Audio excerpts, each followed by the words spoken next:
Some more good news this week. Louisiana has become the first US state to reject the WHO-WEF power grab. The Louisiana State Senate has passed a Senate bill with a unanimous vote. This bill is a bold declaration of state sovereignty, setting the stage for a legal barricade against the overreach of globalist organizations, the United Nations, UN, the World Health Organization, WHO, and the World Economic Forum, WEF.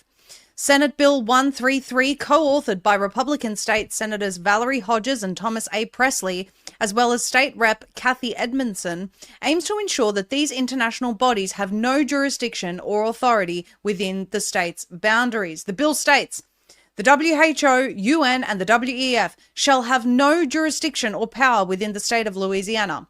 No rule, regulation, fee, tax, policy, or mandate of any kind of the World Health Organization, UN, and the WEF shall be enforced or implemented by the state of Louisiana or any agency, department, board, commission, political subdivision, governmental entity of the state, parish, municipality, or any other political entity.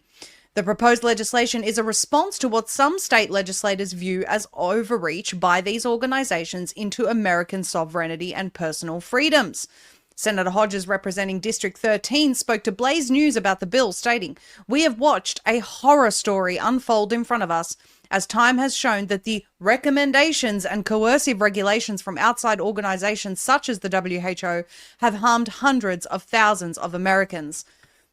The senator cited concerns about vaccine safety and the influence of international organizations on domestic policy as key drivers for the legislation. The bill, which still needs to pass in the Republican-controlled Louisiana House, has been crafted to block the implementation or enforcement of any rules, regulations, taxes, policies, or mandates from the UN, WHO, and WEF.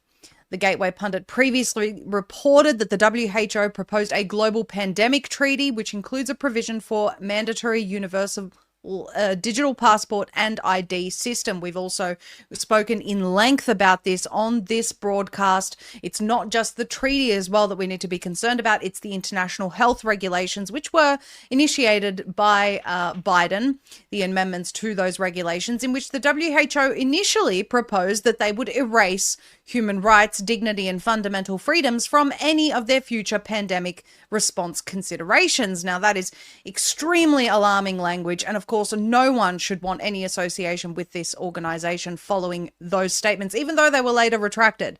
But the initial intent was to never consider human rights, dignity, and fundamental freedoms again.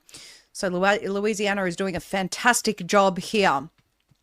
The US government is leading all nations into a global beast system that would require compliance with digital health tyranny enforced by the UN's WHO.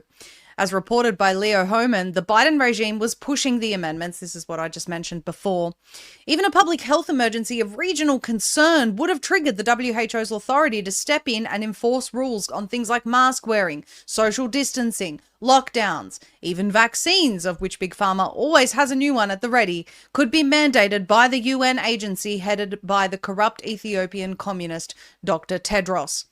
As Joe Hoft writes for the Gateway Pundit, the amended agreement would prevent Americans from doing anything that the UN world government apparatus didn't want to be done, and would in essence take away all rights of Americans in an emergency like COVID. It's also worth noting there that the UN has their political declaration as well, which even though 11 countries voted against, last year in September, the UN said, we're going to pass it anyway. And it essentially gives all authority to Antonio Guterres to become the dictator of the world in the event of a black swan event, an event in outer space, a climate emergency, pandemics, all sorts of things. So the fact that Louisiana has included a provision to have nothing to do with the United Nations is very important, because it does extend past what the WHO is doing with the IHR and the treaty. And they're calling it an accord instead of a treaty in an effort to bypass US Senate approval. This is the same in every country. Former Minnesota U.S. Representative and current head of the School of Government at Regent University, Michelle Bachmann, is concerned about the globalists whose arrogance leads them to deny God-given individual rights.